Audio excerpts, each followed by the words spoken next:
నెల్లూరులో కేంద్ర మంత్రి వెంకయ్య నాయుడుకు ఘన స్వాగతం లభించింది. అసెంబ్లీ ఎన్నికల్లో బీజేపీ విజయాన్ని పురస్కరించుకుని నెల్లూరులో పార్టీ శ్రేణులు విజయోత్సవ ర్యాలీ నిర్వహించాయి. అయ్యప్పగుడి నుంచి పార్టీ కార్యాలయం వరకు నిర్వహించిన విజయోత్సవ ర్యాలీలో వెంకయ్య నాయుడు, కామినేని శ్రీనివాస్ పాల్గొన్నారు.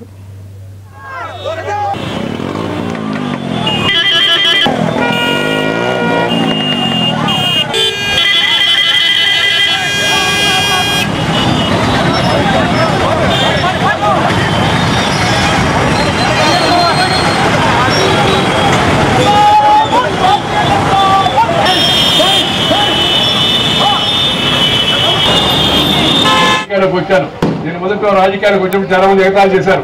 ఈ పార్టీ మనం ఎప్పుడంతా అధికారంలోకి వస్తుందా, ఇది ఉత్తరాది పార్టీ, ఇది శాకాహారి పార్టీ, ఇది చదువుకున్న పార్టీ అని. కానీ ఇవాళ దేశంలో ప్రపంచంలో అన్ని పార్టీల కన్నా ఎక్కువ మంది సభ్యులు ఎవరికి ఉన్నారా అంటే నెంబర్ 1 భారతీయ జనతా పార్టీకి 11 కోట్ల మంది.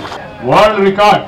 భారత పార్లమెంట్ లో అధికమైన పార్లమెంట్ సభ్యులు ఎవరికి ఉన్నారు అంటే భారతీయ జనతా పార్టీకి.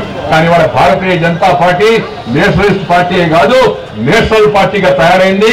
ఒకప్పుడు నేషనల్ పార్టీగా ఉన్న కాంగ్రెస్ పార్టీ ఇవాళ నేషనల్ పార్టీగా తయారైపోయింది, నామకహ పార్టీగా తయారైపోయింది. ఇవాళ కాంగ్రెస్ పార్టీకి నాయకత్వం లేదు, ఇవాళ వారసత్వం కాస్త బలహీనపడిపోయింది. తెలంగాణలో కూడా పరిస్థితి మనం చూస్తూ ఉన్నాం. నిన్న జరిగిన 5 రాష్ట్రాల్లో కమ్యూనిస్ట్ పార్టీకి ఎక్కడ ఒక్క సీటు కూడా రాలేదు. పంజాబ్ లో ఎక్కడ కమ్యూనిస్ట్ పార్టీకి ఒక్క సీటు కూడా రాలేదు. ఎందుకు ఈ పరిస్థితి వచ్చిందంటే సిద్ధాంతపరంగా కమ్యూనిస్టుల యొక్క ఆలోచనలు ఆచరణ సాధ్యం కాదని దేశం గ్రహించింది. కేంద్ర నిధులు రాష్ట్రాలకు ఇచ్చింది, రాష్ట్రాలకు నిధులు ఇచ్చింది. ఆంధ్రప్రదేశ్ కి ప్రత్యేక హోదా అనే అంశానికి కొంతమంది లేవనెత్తి రెచ్చగొట్టే ప్రయత్నం చేశారు. అది విజయవంతం కాదు, ప్రజలు తెలుసుకున్నారు.